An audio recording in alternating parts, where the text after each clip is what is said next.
Good afternoon.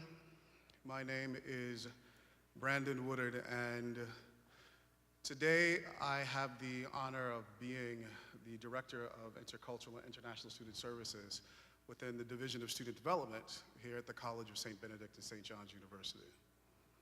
I want to say a special welcome to all of you who are here, as well as our guests from off campus. Every year, I've been doing this now. This will be my 20th year in higher education, and I think probably for 15 or so of those, I've been in some capacity organizing an MLK event. And every year I ask myself, am I going to pass this off to someone else, which I am, or am I going to say something? And usually I pass it off. But this year I decided to actually say a few words for a couple of reasons. First, the students today. For those of you who were at Goretzky making your voices heard, I want to say thank you.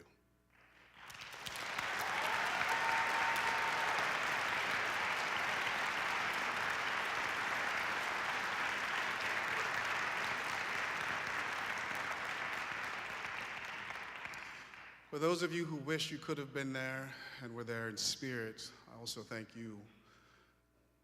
But I send out an invitation to everyone else who didn't know, or who didn't show up, or who didn't care. There were at least 500 stories that needed to be told, and we only heard some of them. There are at least 3,000 stories from students right now that need to be listened to.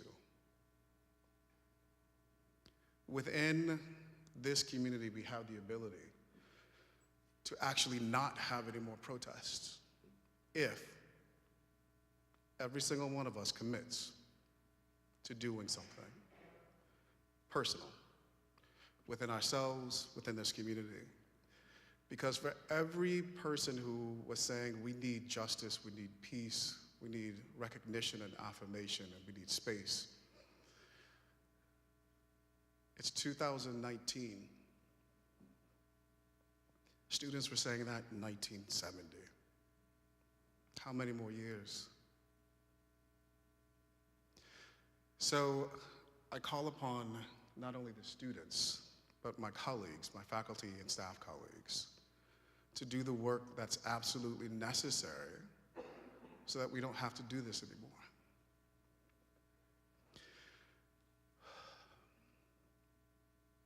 This day is not just about Martin Luther King Jr.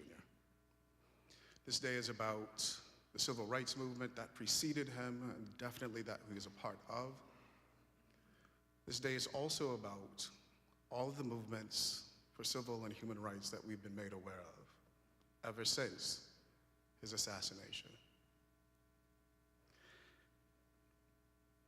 This day, as a matter of fact, the theme for this week is the accessibility of MLK's dream. And that was chosen by some colleagues and I as we planned this week because there are too many folks who have been forgotten. Bayard Rustin has been forgotten. Bayard was accused of being a communist and was outwardly gay. We couldn't have him being the public face of the civil rights movement.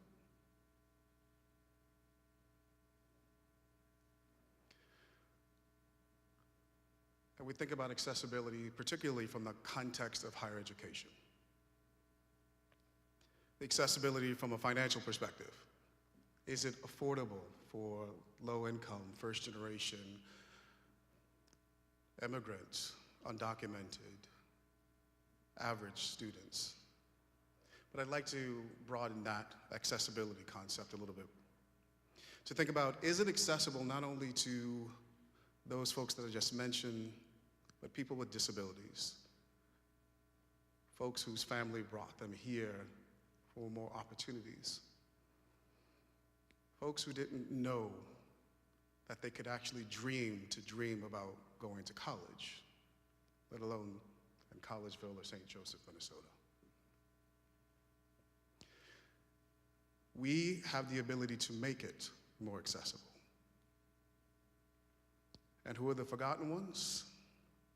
They're the ones that we have subconsciously, unconsciously written off as not important, not normal, not part of the fabric that makes us who we are, and I disagree.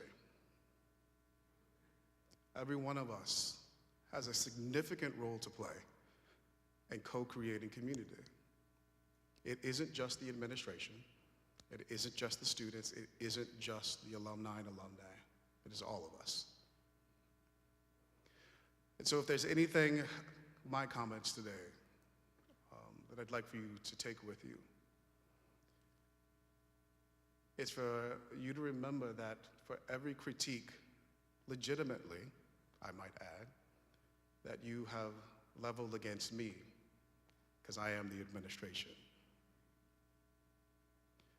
I want you to own your responsibility, as I do and I will, in co-creating this community. Inclusion will not happen if we all don't contribute. That being said, I would like to thank the folks who have contributed to this week of events, because their work has gotten us to this point. So I want to thank Academic Affairs, St. Ben's Campus Ministry, St. Ben's Sustainability Office, the CSB SJU Libraries, Eugene J. McCarthy Center for Public Policy and Civic Engagement, Fine Arts Programming, the Intercultural Directions Council, the Joint Events Council, the Coach Chair in Catholic Thought and Culture, the Mathematics Department, PRISM, Reflection Action Dialogue, St. John's University School of Theology and Seminary, and St. John's University Theology on Tap and Campus Ministry. These are the people who spent time and energy making this week and our institutions what they are. There are many allies in this community, I've discovered, and I'm hoping that all of you as students have discovered a faculty or a staff ally, a supporter. But please make sure that you thank them for their commitment to doing the work that we all need to do. It's now my pleasure to introduce Cindy Gonzalez. Cindy is a 2013 graduate of the College of St. Benedict, and she's currently a Master of Divinity student focusing on lay ministry.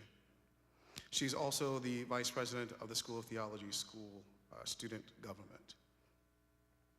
If I'm not mistaken, Cindy first became aware of our convocation speaker through a class with Reverend Dr. Anna Mercedes, who, by the way, will be giving a presentation on Tuesday night at 8 p.m., if I'm not mistaken, at Brother Willis Pub. But I've invited Cindy to introduce our speaker because as soon as it was made clear that she was able to come, Cindy's excitement and joy for having read her book, having thought critically and deeply about her work, and just her enthusiasm said, yeah, I got this. And so I humbly ask that not only for the time that we're spending together right now, but throughout the week, throughout the year, throughout your commitment to St. Ben's and St. John's, that you stay engaged, you stay focused.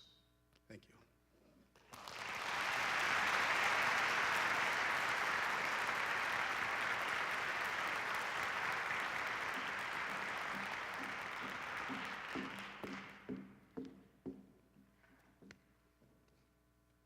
Good afternoon. Today I have the honor of introducing Reverend Dr. Traci West. Reverend Dr. Traci C. West is Professor of Christian Ethics and African American Studies at Drew University Theological School in Madison, New Jersey. She is the author of Disruptive Christian Ethics, When Racism and Women's Lives Matter, and Wounds of the Spirit, Black Women, Violence, and Resistance Ethics. She is the editor of Our Family Values, Same-Sex Marriage and Religion, and author of many articles on sex and gender justice and racial justice in church and society. Her most recent book, Solidarity and Defiant Spirituality, Africana Lessons on Religion, Racism, and Ending Gender Violence, focuses on Black activists, strategies for addressing gender violence in Ghana, Brazil, and South Africa, and how we might learn from those strategies here in the United States. She is an ordained clergy in the United Methodist Church and previously served in parish and campus ministry. Please help me in welcoming Reverend Dr. Traci C. West.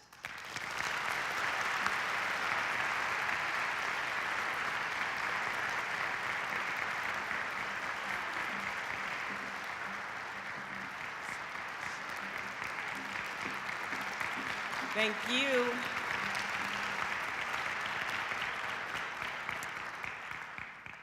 So it is indeed my honor and my pleasure to be here. It's with the exception of being outside. I do need to have that little caveat here. This is my first time in Minnesota, so to be here, it's chilly. So I too want to add my thanks especially to the committee of Brandon Woodard and Patty Weishar and Cindy Gonzalez and Anna Mercedes and Jennifer Bestie and many other folks who welcomed me and just made me feel just like I was an extension of their community of colleagues and also just in solidarity in doing this kind of work. So I'm really grateful. So the title of my talk is Hate Harms, Remembering Why We Remember the Civil Rights Movement. And I'm going to start by asking you to do something. So this is an educational, academic environment, so I'm going to ask you to think with me.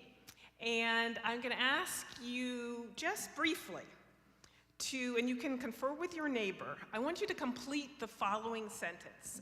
And also we're talking about activists. So I can't talk about activists without just engaging you a little bit. So here's the sentence completion I'm going to ask you to complete it with 2 words, but first listen to it. For you right now in this 2019 political moment, for you right now in this current 2019 political moment, in order to contemplate what is significant about the civil rights movement history, it requires.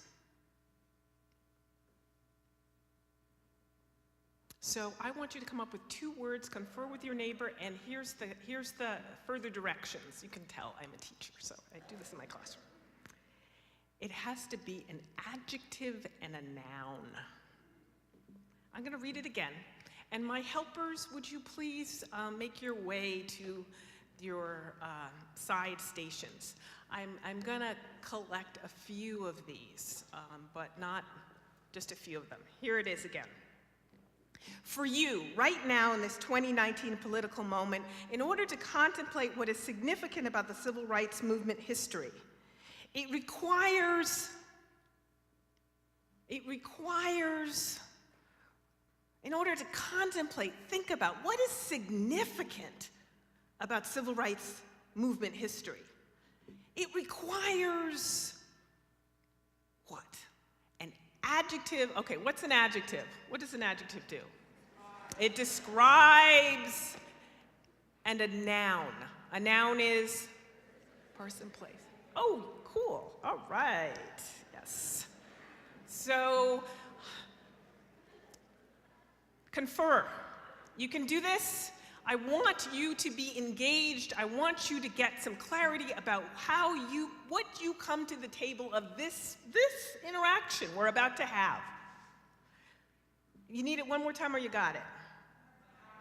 For you right now in this 2019 political moment, right now, in order for us to contemplate What is significant about civil rights movement history? In order to think about what's significant about civil rights movement history, it requires, what does it require of you? It requires something, right? There's a nice educated phrase. Requires something. What? What? An adjective and a noun.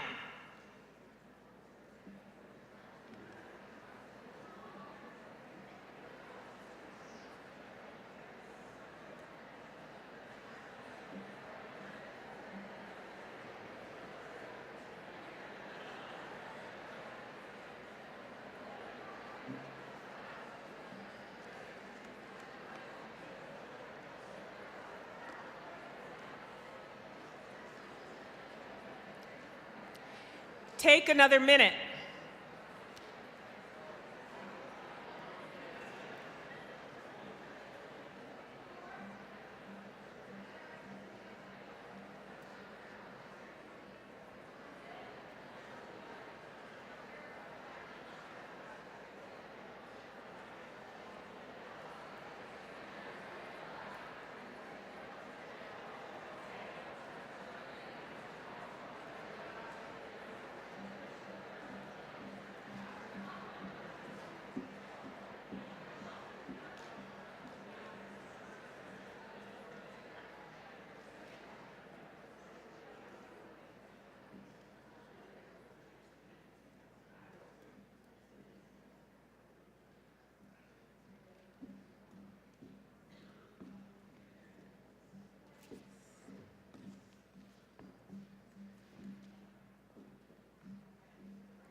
All right, more. Okay, I'm not going to read all of these, and I'm definitely not grading them. But unified people, good character, sincere passion, open-mindedness, mindful effort, open mind, educated students, minority students, passionate relation, intentional relation, active listening, radical reflection, open mind, engaged citizens, civil discourse, extreme patience, personal courage, caring discussion, great knowledge, careful reflection, understanding others, wholesome perspective, active remembrance, open-minded, open, wide heart, open intent, active listening, generous listening, painful confession, conversational partners, empathetic perspectives, intensive unity, vulnerable ignorance, desirable engagement, active reflection, great wisdom, and so forth. So today, and it requires that truth is powerful and it prevails. Today, right now, I'm going to invite you to continue to do something risky, something that demands focus and commitment. So get off those phones. Something that demands focus and commitment. I invite you to remember why Martin Luther King Jr. offered the movement leadership that he did. I also want to call your attention to other leaders besides Martin Luther King.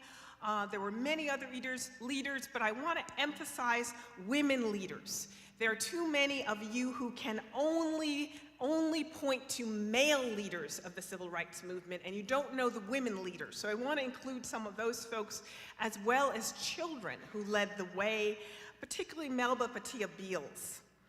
And when you do this kind of remembering, can you do some remembering?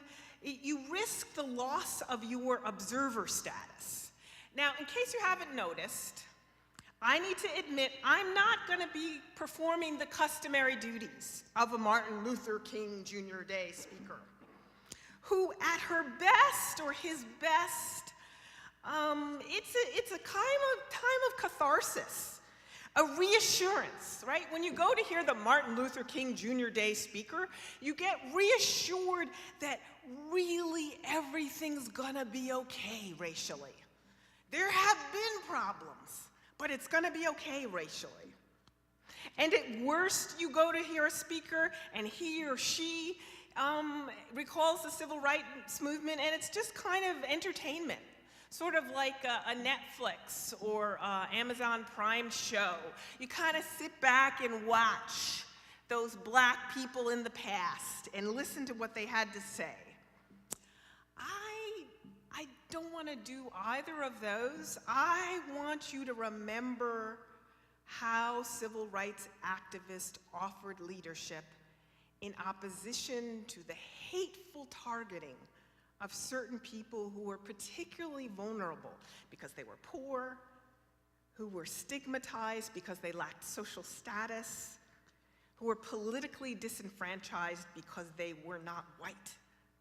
This kind of recollection, of remembering, it's a courageous spiritual activity. Do you think you can do that? Are you willing to do that? A kind of courageous spiritual activity. To remember those who are too easily forgotten and their human dignity is too easily dismissed and seen as just something at best pitiable, an object in the grand scheme of some larger political game. Yes, I'm not only talking about civil rights movement when I reference those who are caught in some larger political game. I am talking, of course, about the headlines in today's and yesterday's and day before yesterday's newspaper. The 800,000 immigrants who came as children to the United States. The asylum seekers who were tear gassed and placed in cages. Yes, their human worth and their dignity treated as objects. The kind of remembering, it requires you to hold the truth of the deliberateness of hate. It's not happenstance, it's deliberate to dwell on how certain groups and individuals were hatefully targeted. Remember the historical context of the civil rights movement. With the context of the civil rights movement was white Christian terrorism. White Christian terrorism and forced submission and racial segregation. That was the context in which the movement arose. What am I talking about, white Christian terror? I'm talking about a climate of acquiescence in the entire nation to lynching. Right? American history scholar Leon Litvak notes that between 1890 and 1917, to enforce deference and submission to whites, some 2 to 3 black Southerners were hanged, were burned, were quietly murdered every week, and that's a conservative estimate. Did you get that? 30 years. Conservative estimate, every single week. And a complete acquiescence to that in the broader culture. Remember that black women and men and whole families were murdered by mobs. And some of those mobs included the highest status members of the community. And in some cases, white Christian families came out to watch. Have you seen those postcards of the lynchings? And white Christian families put out a blanket and sat with their children and came to watch those hangings and murders. You remember how the late 19th, early 20th century black journalist Ida B. Wells, you know Ida B. Wells, and she reported on the lynching, for example, of one black man who he was branded with a hot iron. His tongue was cut out in front of this whole group, and then they poured this hot oil all over him and set him on fire and burned him to death. This was in Texas. And she writes about how the mayor of the town, he gave the white children a holiday from school so that they could come and watch this to celebrate it, as Ida B. Wells reports. These mob killings continued with less frequency throughout the 1930s. But during the civil rights movement, the Ku Klux Klan, white Christians continued this kind of violence. You know, in Birmingham, Alabama, white racists throughout the civil rights movement, they bombed churches and family homes, and throughout the 1960s, over 50 of them. The most well-known is the 1963 church bombing of 4 young black church girls were killed in that bombing of that church. And there were so many attacks in Birmingham that it was called Bombingham by black activists, by white Christians. And people remember, of course, well, some people remember the 4 little girls. But what about the other 49 bombings of homes? Right? I just said 50, and we just sort of skimmed over that number, excuse me. What about, how do we hold in our memories that kind of carnage? And what was the purpose of this hateful intimidation? To make it clear of what the consequences were for blacks of speaking to or acting in response to white people in a manner in which white people disliked. So remember that the civil rights movement, Martin Luther King's leadership, and the many civil rights leaders deliberately were launching a rebellion with the status quo of complete acceptance of this kind of hateful violence and the threat of it. Because this kind of hateful violence reinforced government policies of discrimination, of segregation, of disenfranchisement from voting, hateful terrorizing of individuals. Remember, that is a powerful weapon in normalizing discriminatory practices. If I can pick out a few of you and hatefully terrorize a few of you, right? Symbolically, it sends a message to the rest of you. And I can control the rest of you with that terrorizing. Therefore, in remembering, the kind of remembering that I am calling you to do today, it's not just an acknowledgement. It's not just holding on to these ugly truths of African American and Christian and US American and white American and all American and the history of the Americas. It's not just holding on to those truths that I'm inviting you to do. I hope you will do that. But it is also, it requires a kind of collective regret, or in theological terms, a collective repentance. And what are the strategies of collective repentance? A turning away from those behaviors and attitudes. It's a refusal to acquiesce the erasure of those historical patterns of thought and action, and how white Christianity has sort of morally shaped and in so many ways disciplined us. A refusal towards this kind of white supremacist hate.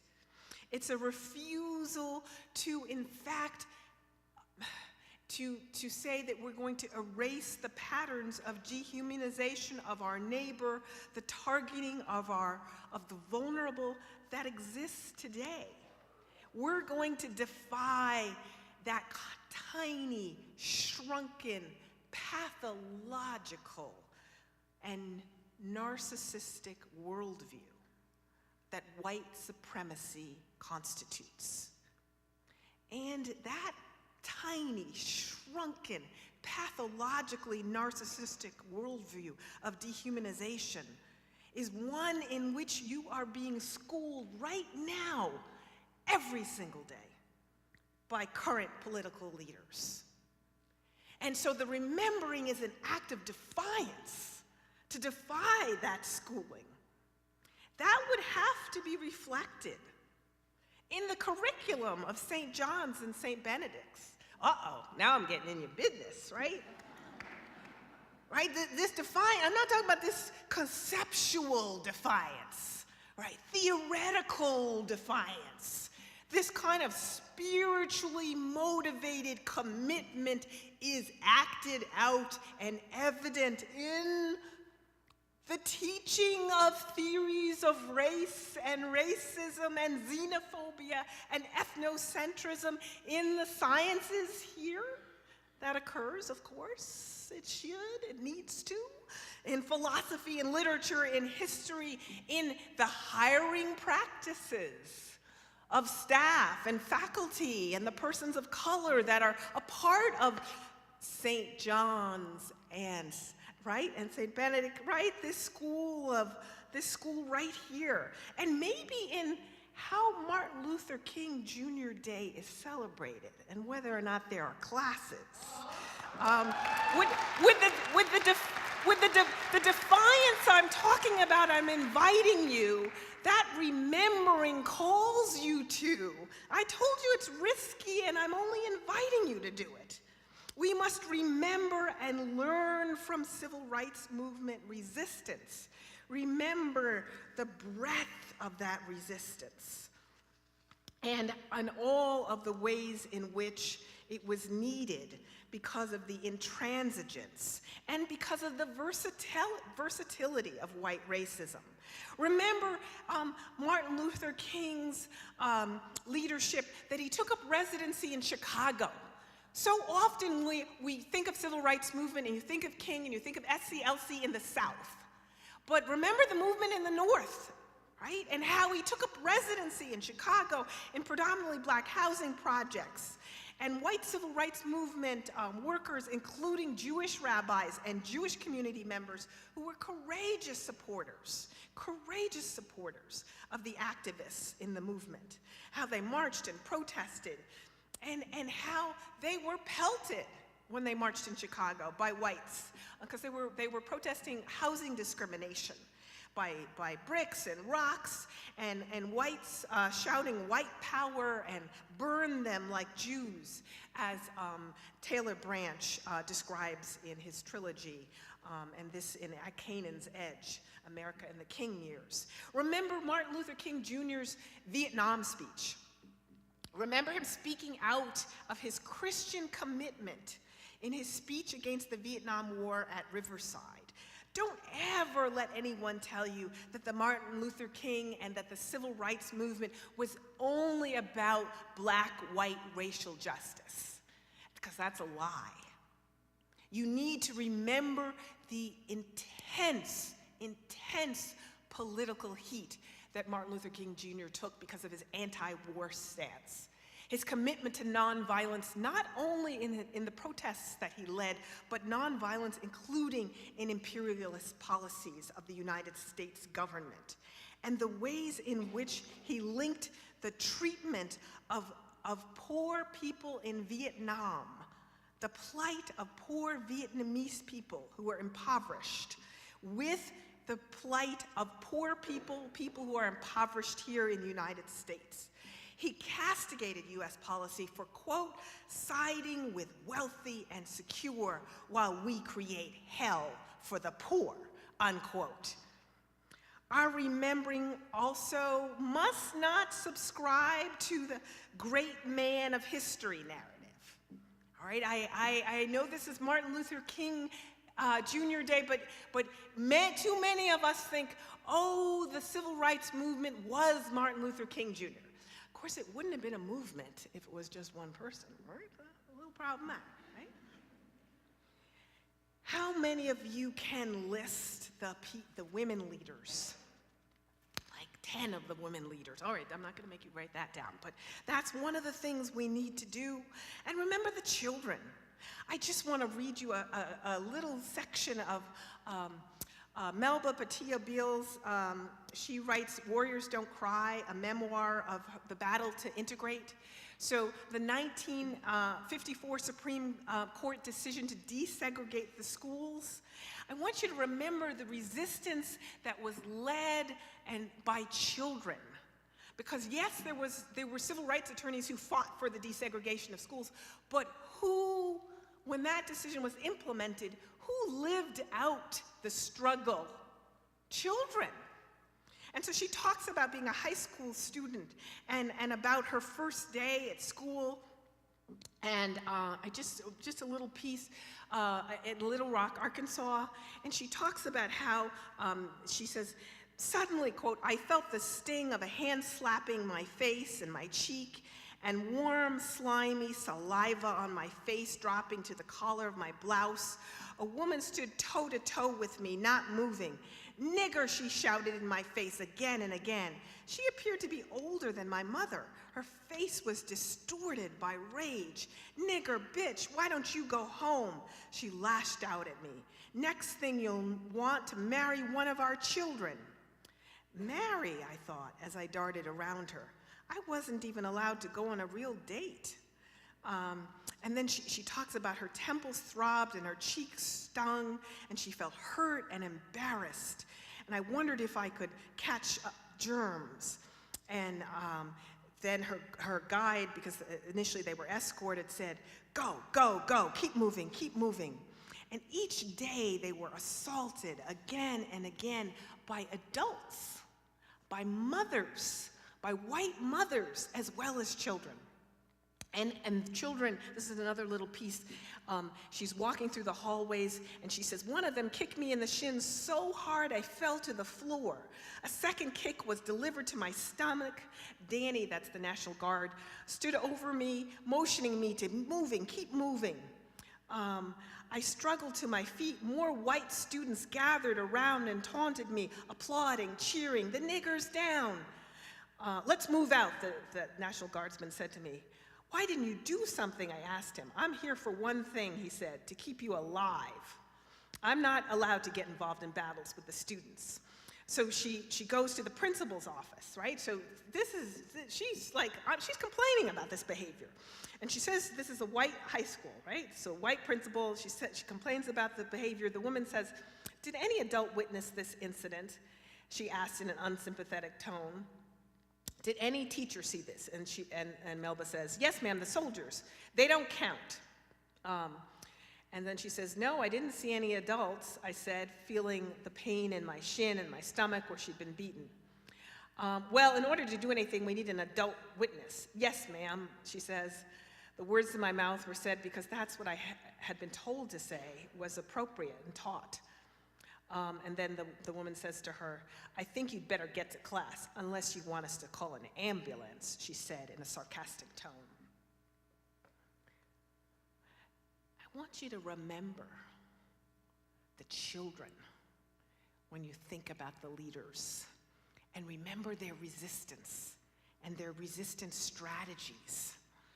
And she talks about her faith getting her through. One more example I want to give you of the tedious work of resistance by one of my favorite leaders. Her name is Septima Clark. And I want you to remember how she was a black woman organizer and trainer. Do you know Septima Clark? Do you know this name? No, okay. Now you do.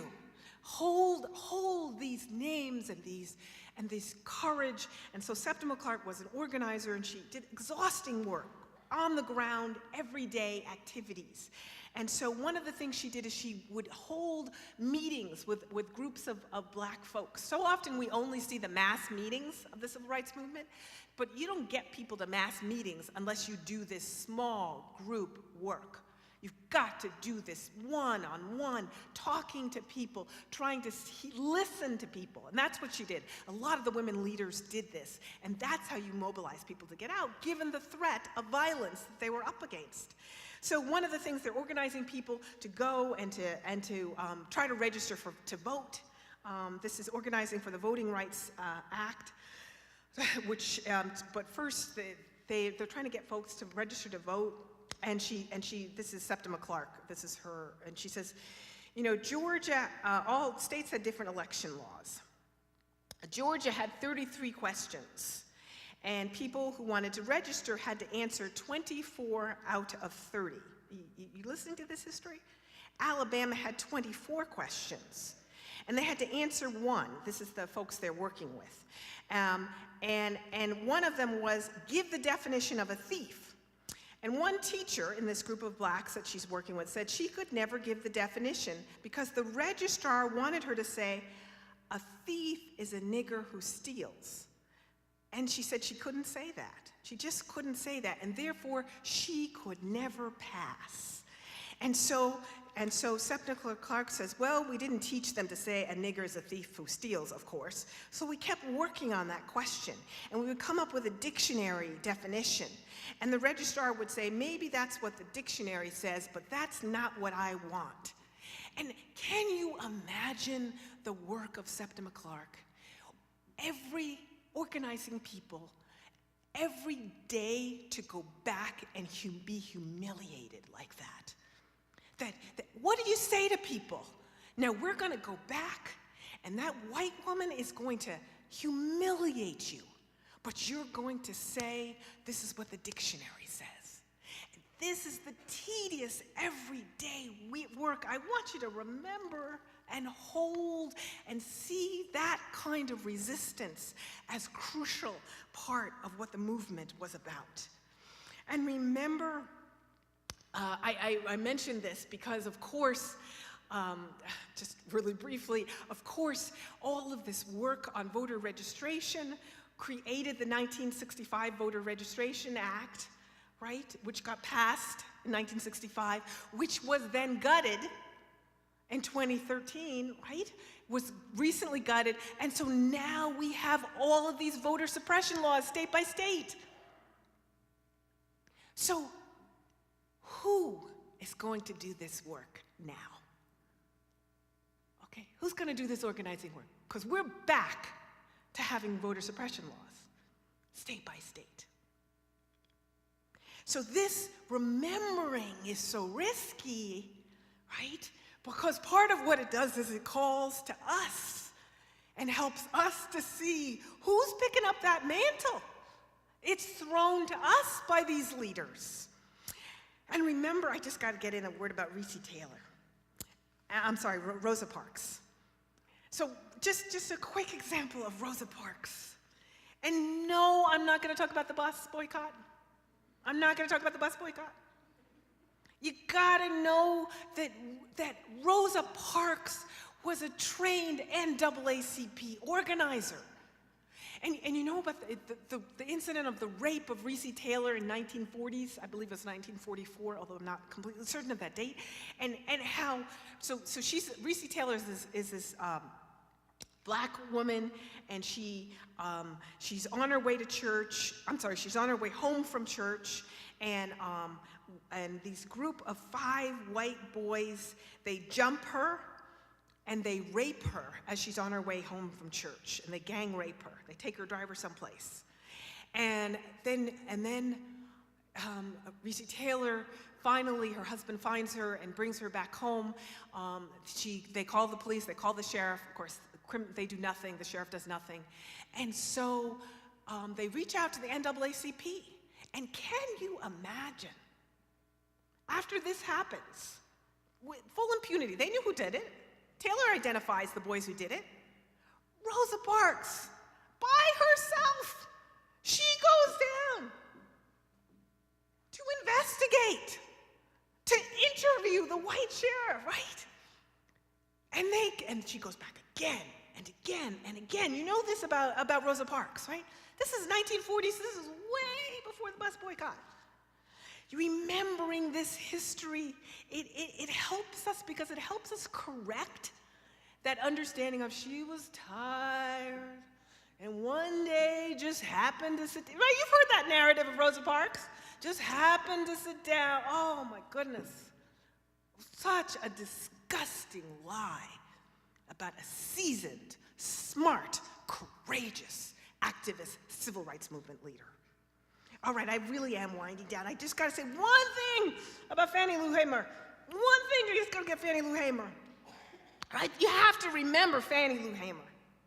And you have to remember her brave testimony about the sexualized violence that was used by the state officials to terrorize her. She and June Johnson and Annell Ponder and many other leaders of the Mississippi Freedom Democratic Party, And so they go they go into the jail and they're beaten and Hamer's sexually assaulted. And but then later she organizes at the 1964 Mississippi Freedom Democratic Party. They won't seat them. And if you think, anyway, long, really important piece of history, what happened at that Mississippi Freedom Democratic Party, and including Martin Luther King Jr., the black male leaders did not support her when the compromise was made. But she does testify in front of the television. And she testifies about, she says, quote, "I began to scream. And one white man got up and began to beat me in my head and tell me to hush. One white man had worked his hand up my thigh, and he walked over and pulled up my dress, and he kept assaulting me," she testified. And then she describes how the black prisoner beat her until he was tired and then handed it off to another one. And I want you to know this kind of testimony of Fannie Lou Hamer, as she talks about this kind of sexual assault, this remembering helps you to see that the Me Too movement and the Black Lives Matter movement, focusing on police brutality, are indebted to these civil rights movement leaders, are indebted to them. So this remembering calls us to also remember those who are similarly subjected to the same kind of hate in our time, the same kind of, similar kinds of violence and hate violence. I know you're like, well, wait a minute. We're not in that kind of trouble. Well, this remembering, I want you to remember our current moment and the kind of Christian white supremacist hatred in the bombing of, in the shootings at the Sikh temple that occurred in 2012. You remember that? Remembering six Sikh worshipers in their own temple, and the white supremacists who came in linked to the white power movement and shot and killed them because they were Sikhs in 2012. Remember the children who witnessed that shooting, the Sikh children who witnessed that shooting and the terror of that community. And the white supremacist shooter in 2015 who walked into Mother Bethel in Charleston and murdered 9 black worshipers.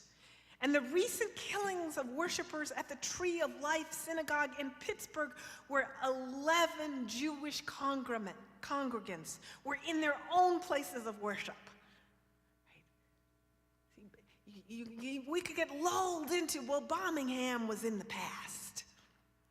But this white supremacist and Christian-linked hatred and this remembering allows us to grieve those losses and those who are too easily forgotten and their human dignity dismissed. And I want you to remember those who are singled out because they are especially vulnerable. And this is my last point, and that is to remember those who are trans and gender non-conforming people of color, who are poor and immigrants. I want you to remember all of their lives and suffering and the ways in which the terrorizing of the terrorist violence in the attacks on their lives. The Human Rights Campaign documents that since 2013, at least 102 transgender people were victims of fatal violence, and most of those were transgender people of color. And remember how this terrorizing normalizes discriminatory practices. So we have government policies. We have the US government in its policies in ICE facilities, placing trans gender women in facilities, all male facilities, and where they are subjected to all kinds of violence. You know Roxana Hernandez, who recently died in an ICE facility, trans Honduran, and she died of severe dehydration and beating, and the ways in which our current administration has weakened protections on incarcerated trans people. The Department of Justice made an adjustment of the manual of the treatment of prisoners. You can't get any more vulnerable than a trans person in prison. And they are specifically instructing to change in the ways in which the protections for incarcerated people, even though they are 10 times more likely than the general population to be targeted for violence. Remembering means solidarity with those who are targeted because they are vulnerable, opposing the assertions of supremacy, and the ways in which that supremacy is asserted in transphobic policies, attitudes, in white supremacists, and in sexism, defying the erasures of remembering. Because once you remember, once you are committed to the remembering, it shifts our practices, hiring practices, our curriculum, the way in which Martin Luther King Day is celebrated in our campuses, our church advocacy, our church advocacy. Martin Luther King said of churches in his letter from a Birmingham jail, the contemporary church is often a weak, ineffectual voice with an uncertain sound. It is often the arch supporter of the status quo. Far from being disturbed by the presence of the church, the power structure of the average community is consoled by the church's silent and often vocal sanction of things as they are. But the judgment of God is upon the church as never before. He says, I am meeting with young people every day whose disappointment with the church has risen to outright disgust. Is organized religion too inextricably bound to the status quo to save our nation and our world? I hope the church as a whole will meet the challenge of this decisive hour. When we remember, it calls us to act. And if we don't remember, it's too costly for our collective moral fabric of our society.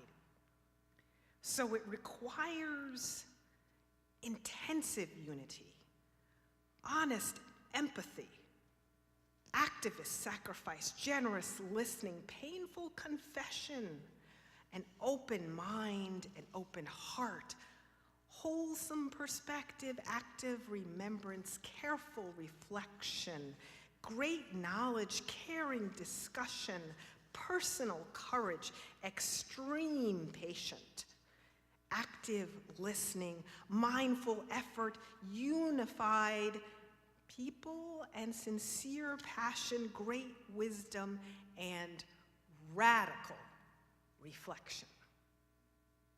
Thank you.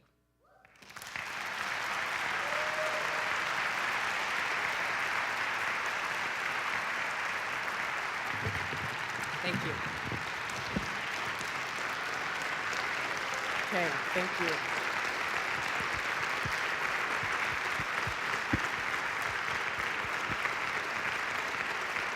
Okay, thank you. All right, just give me a couple minutes and talk to me. We got some mics here. Just 10 minutes. Let me hear from you. Is there one over here? I think there's one over here. So, what did I say got on your nerves, on your last nerve? What do you want to say, okay, that history, I didn't know that.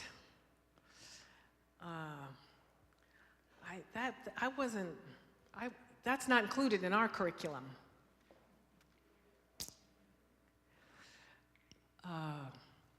Please, let's have a little conversation.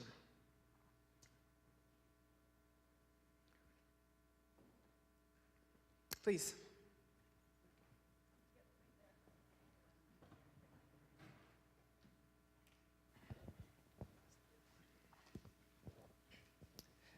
So my question pertains to, you talked about religion, white supremacist Christians. I did. The one thing that got to me was, a lot of times in the media, they link religion to it. You know, when we see terrorist acts, we link it with Islamic groups, but Yes. it has nothing to do with the religion itself, because when you accept the religion, you accept the values in it. Yes. The one thing that when you mentioned it, because I hope every Christian that's here or of any other faith doesn't see those individuals with those groups. Good. So that was the one thing that I was hoping you can clarify, because Good. A wonderful question. That's a wonderful question. So, in part, you're challenging me in a way that is very helpful, and I'm going to reflect on it. That perhaps I should not be using the term Christian terrorism, that I should say there are Christians who are involved in, who were and have been, and there's a tradition of it. I hope that if nothing else, I'm trying to illustrate, there's a tradition of it in Christianity and in white Christianity of violence, of intense, racist, hate-filled violence, deliberate, not just way back in the past. And so part of what you're saying is the way in which I am linking those. It is offensive to say that Christianity is itself, in its nature, terrorist. And any religious group who perpetuates violence and hate in the name of their religion is not necessarily representing that religion. They're representing perhaps a distortion of that religion. Am I hearing you? So that is a wonderful challenge and important. And I need to think about that. And I think it is important for me in a Christianity-dominated country and culture.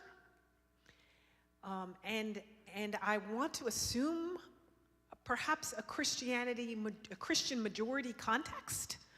That here is a Christian majority context. I'm assuming that.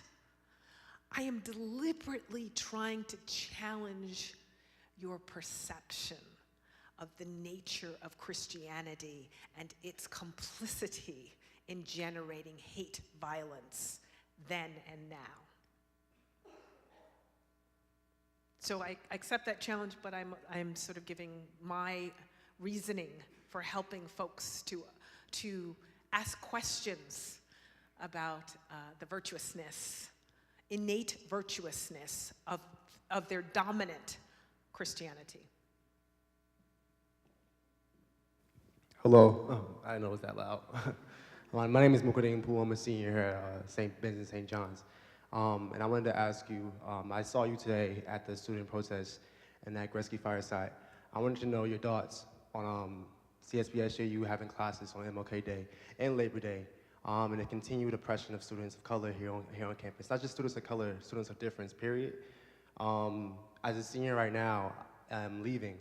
I've been asked again throughout this whole year, will I recommend this school to people in high school right now? And I have a difficult time answering that. Mm-hmm. Yes. I have a difficult time answering that because of my experiences here. And I know I'm not the only one who has a difficult time answering that. So what are your thoughts concerning CSBSJU having classes on MLK Day and Labor Day and the oppression of students in this community? Great, thank you so much for raising this question, but also thank you for the leadership that you and other students gave to that event that occurred today. Just a slight second, I'm gonna come back to this context, but just personal, there's bias. I have a biased response because I was a social activist college student. In some ways, perhaps I majored in activism a little bit too much. The Black Student Organization, a member of the Black Student Organization, although I pushed hard on them working on issues of sexual harassment, so I got into big fights about the sexism of the leadership of the Black Students Organization, but I was an important activist and Third World Women's Organization and anti-apartheid, and many.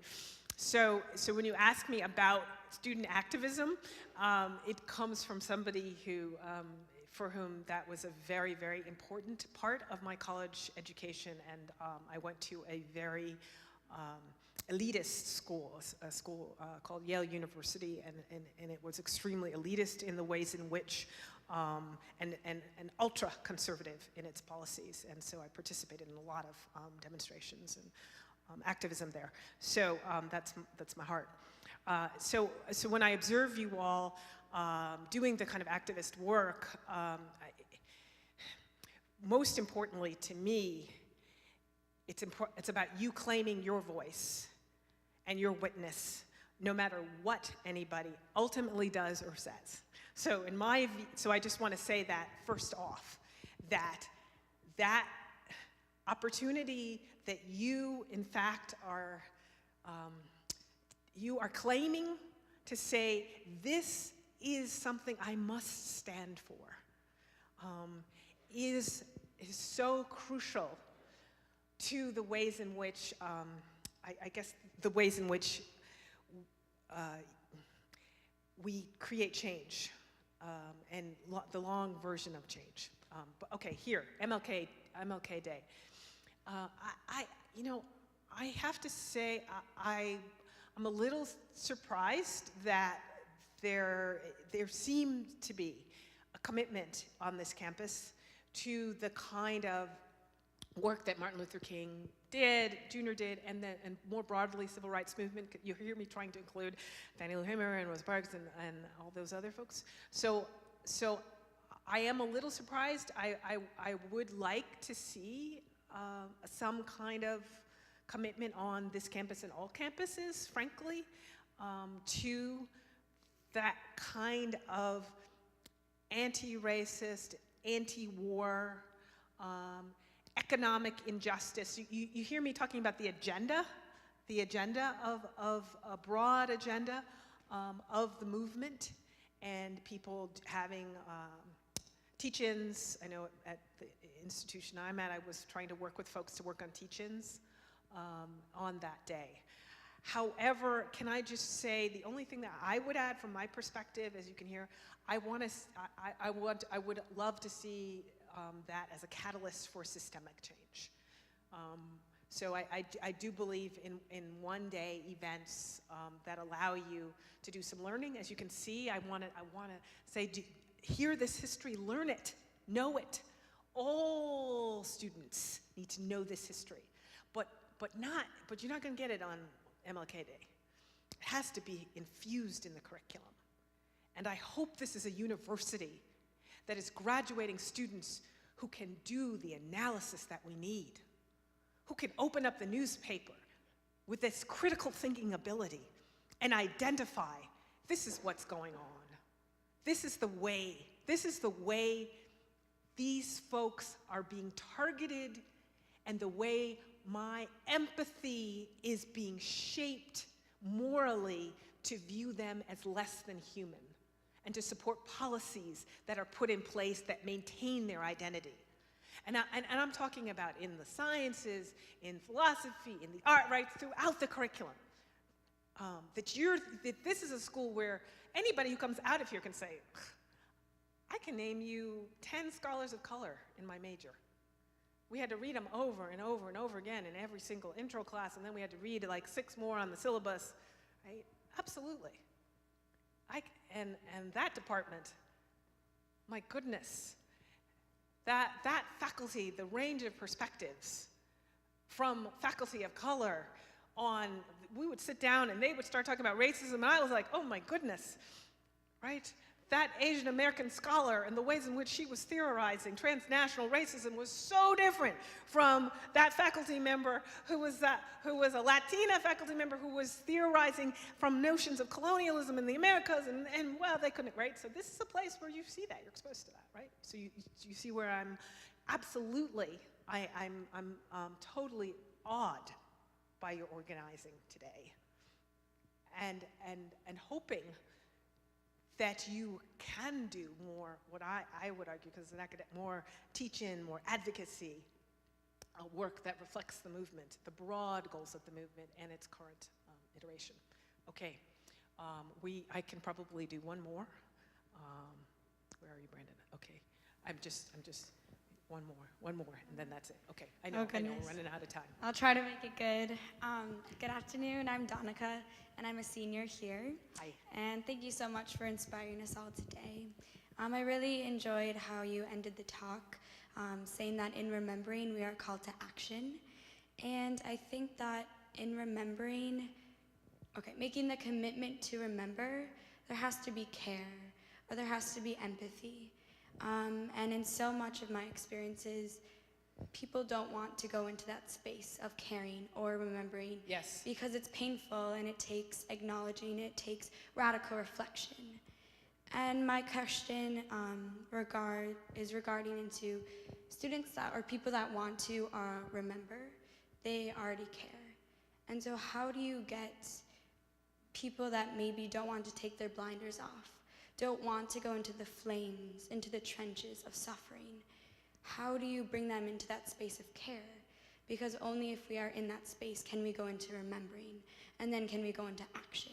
Yes. So how do you have conversations with those that don't care? Absolutely, absolutely. I don't know about you, but that's a beautiful conceptualization of all the elements that are involved in this work. Absolutely. And there's a I just have to throw in, I keep thinking of this feminist philosopher, Judith Butler, who talks about grievability and the ways in which whose life is grievable is an indice of the ways in which we are able to develop or not able to develop empathy. That you read about certain kinds of killings and murders, and like the killings at the synagogue, and you turn the next page. Like, I was stunned that we didn't take a national moment to grieve 11 people at the synagogue who were killed. I mean, just like a few days, so that's a really crucial, and the care is a crucial element, and the action that you included. So I actually am gonna leave it there, because I feel like you gave us this important recipe for the elements of the work that need to be done, and an agenda, in fact, for you all as student groups, as well as classes. So I thank you, and I thank all of you for being here today and entering into this conversation and this act of remembering and holding this history, and also at least allowing yourself to be invited, because you have to accept, and you may not. And coercion is not at all something that I ever want to engage in. So at least to allow me to invite you to this kind of remembering that includes spirituality and activism. Thank you.